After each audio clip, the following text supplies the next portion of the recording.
gigisa. Dito ang ating piprituhin. Ayan, unti lang na oil, hindi yung kailangan. Ano, ayan, tama na.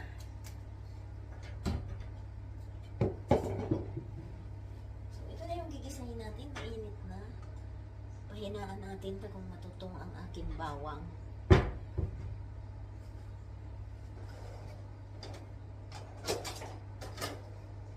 So, ito na ang aking bawang, guys. Sinabi ko sana sa inyo, ipipress natin.